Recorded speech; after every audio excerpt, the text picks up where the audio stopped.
Hello, Deca. My name is Siddha Kanthi, and I am a VP of Technology at Deca. And today I'll be showing you guys how to prepare for roleplay. So first of all, to get to the practice roleplays, um, you go to competitive events. I know the canvas is up. It's pretty long and lengthy because there's just so much content. And I'm sorry for getting this up so late, but at least we have it now before the roleplay start, so you guys can get some practice. So competitive events, study material, roleplay events, and this is where you're brought to. So depending on what you're gonna do, you're gonna click one of these role plays, uh, and over here we have what actual role plays look like at ICDC with the booth, with the judges, stuff like that. And for now, we're just gonna look at one of the principles role plays.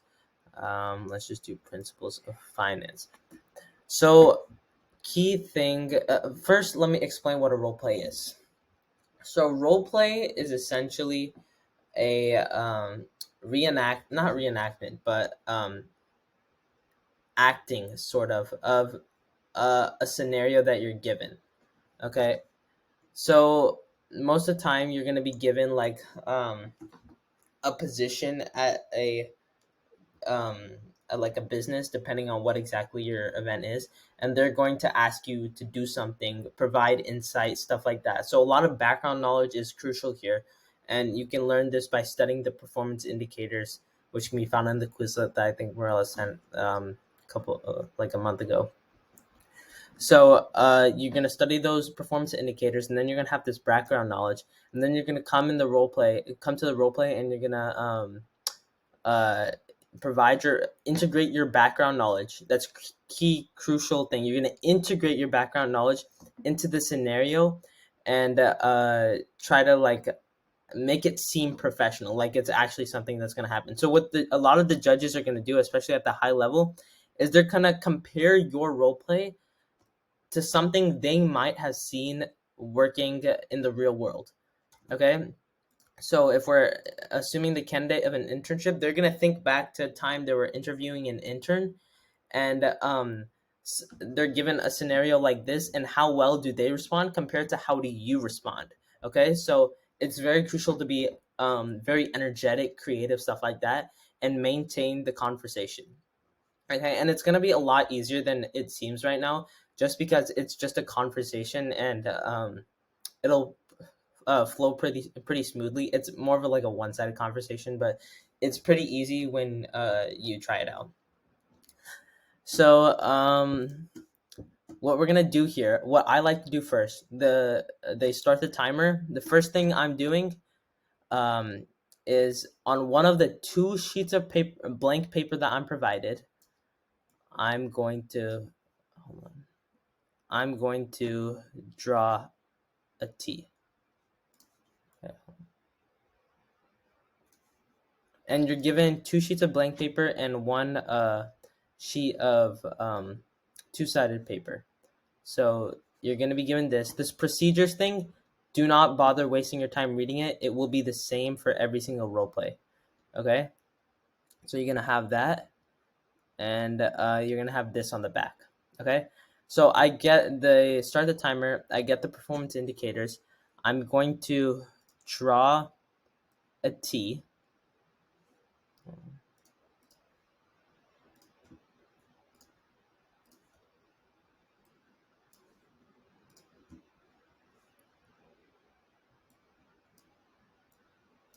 And I'm going to write the performance indicators out. Okay, so explain types of investment, describe types of financial services, and I like to kind of whisper this to myself so it registers in my mind. And a key thing to have in mind here is that your mind has to be very active during a role play. Okay, you need to be thinking about like all the different things you can say, because once this 10 minutes is over, you're gonna have to go like 6, 7, maybe even 8 minutes straight through your content, and it has to be quick flowing, and you have to show utmost confidence, and that's what is gonna really radiate to the judge. So I'm gonna write the names of these performance indicators, and now I'm already thinking, what could I be writing down under these performance indicators? And my main end goal is going to be to fill up these performance indicators with different points that I can touch up on throughout the role play. Okay, so I'm gonna read the situation, and it tells me that I'm to assume the role of a candidate of an internship at Patriot Mutual Funds.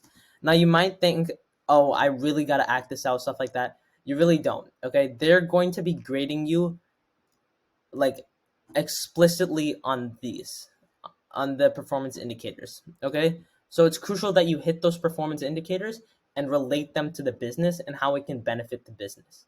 All right, I know I'm going pretty quickly, so you might have to like rewatch this video a couple times, but there's a lot of content to go through here. So I'm gonna write down my role, uh, candidate for an internship, where I am working, and what the judge's role is. That way, if I'm I'm in the role play, and if at any time I get stuck or something like that, I take a quick glance at the paper and I know right back, I know where I am, and if I ever forget the name or what exactly I'm doing, I can take a look here and I'm put in a good position. Okay, and also judge's position. I don't know if I mentioned that. Okay, and then we're gonna go back, and then we're gonna fill this out. Okay, so like I said earlier, it takes a lot of background knowledge to really do good in these role plays. So explain types of investment. Well, what do I know? I know stocks, bonds, mutual funds, stuff like that. I know private equity, I know real estate, I know normal businesses, stuff like that. I'm gonna jot these down. Okay, and then describe types of financial service providers. Who provides financial services? Not central banks, but normal banks, credit unions, financial holdings companies, stuff like that. Set financial goals.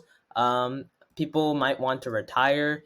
People might want to earn financial freedom with passive income sources. People might want to save up for college or trips like that.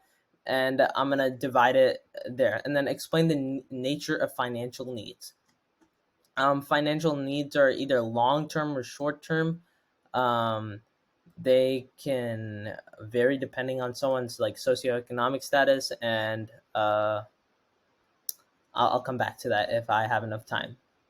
So now what I'm going to do here is I'm going to go to the second piece of paper. Okay, and actually I want you guys to spend a lot more time jotting these things down. I did that very quickly, so it's not very detailed. I could have gotten a lot more. Ideally, I want to spend um, around 45 seconds to a minute on each box. Okay, and in case you guys don't already know, you have 10 minutes to prep and 10 minutes to do the role play with questions included in that 10 minutes. So you're probably going to be doing a role play for 7 minutes, and then your questions for the last couple. And something key to notice here is that you don't want to overstretch the role play and keep on talking even though the conversation is basically done. Okay, so if you're like at 4 or 5 minutes and you're running out of things to say, find a way to conclude it, put a nice little bow on top of it, and ask the judge, do you have any questions? And then the judge is going to have a nice impression knowing that you did not waste their time. You kept them engaged throughout the conversation, and you knew when to stop, and that's going to really resonate with the judge.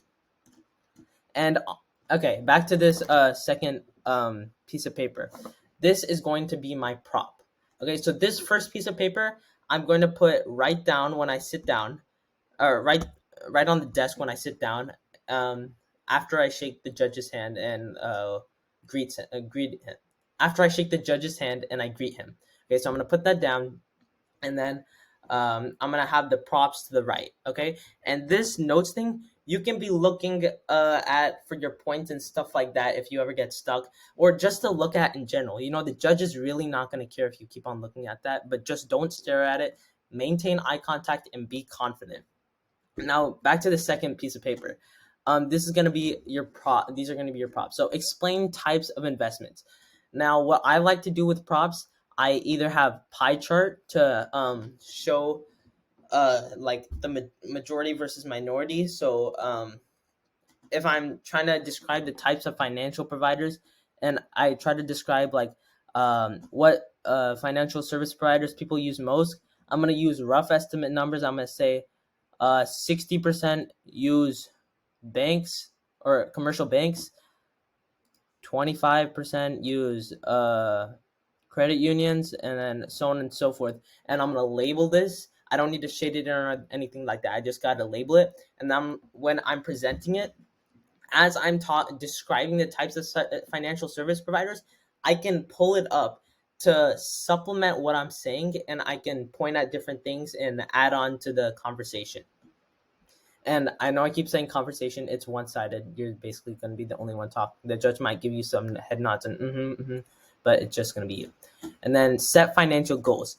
Now, other than the pie chart, you can do a couple other things. You can do a graph. A graph does not need to be detailed at all. I'm gonna like put a title. Titles are important. Label your x-axis, label your y-axis, and then it doesn't need to be important at all. Like it can just be linear, or sorry, exponential. It can be linear. It can be logarithmic. It really doesn't matter. In fact, basically all the graphs that I've drawn for role plays have been linear, okay, to show like correlation. And as you do practice role plays, there's gonna be vocabulary that comes to you naturally, okay, and really be confident with that, and try to incorporate big vocabulary that you can use often. So like when I talk about pie charts, I talk about the majority compared to the minority, how it outweighs, how central banks outweigh credit unions and the economy. When I talk about um, graphs, I can talk about the positive correlation between central banks and the economy.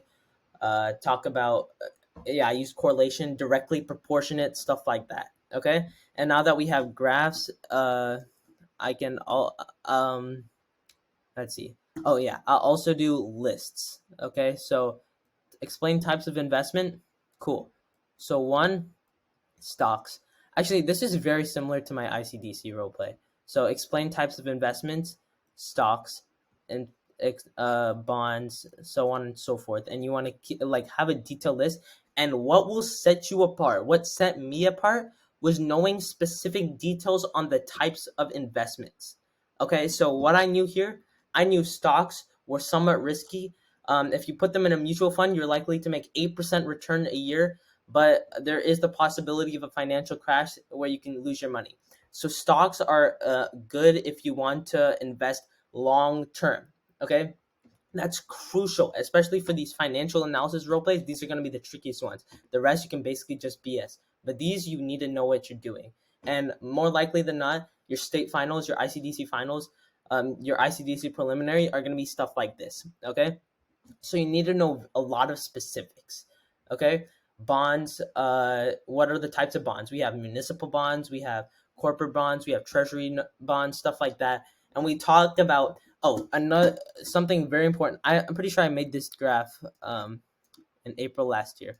I talk about the stock market and bond market and its correlation, and I show how they're directly inversely proportionate. I think that set me apart, but I also fumbled it by by being a bit too overconfident and giving some wrong information. I think that's what happened to me. You have lists. You can also have T charts to differentiate lists in one direction versus lists in another direction. Um, what else?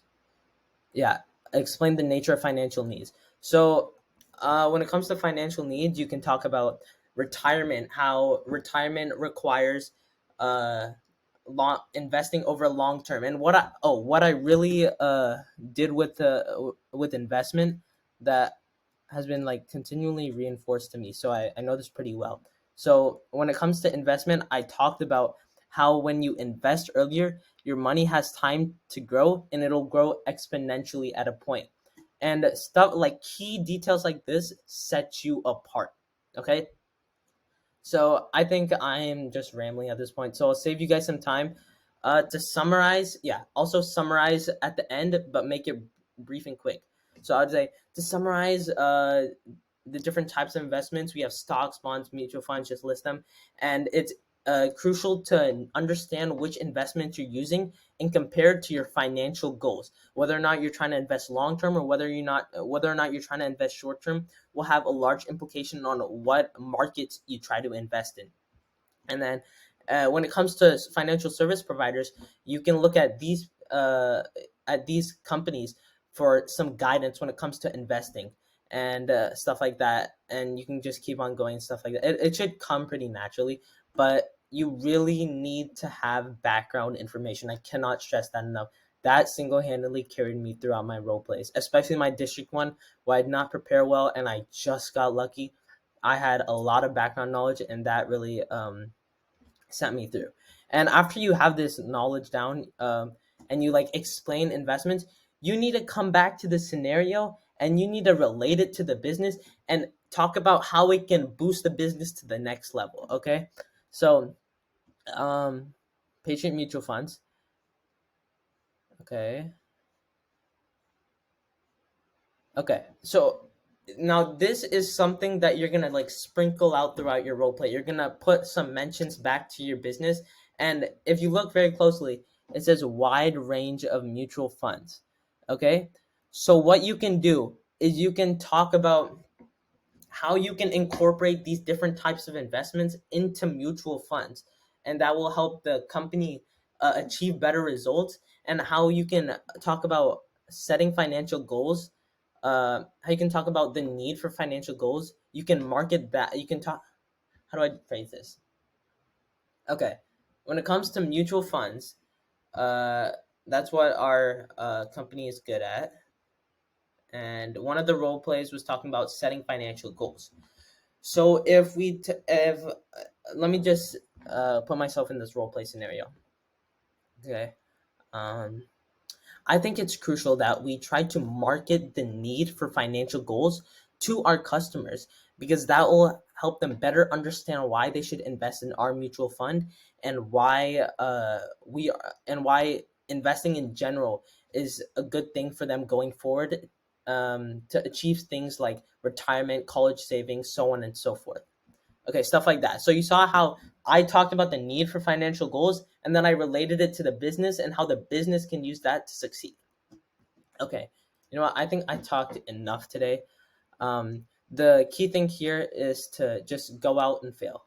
Okay, I know that's pretty counterintuitive, but you're gonna fail before you succeed.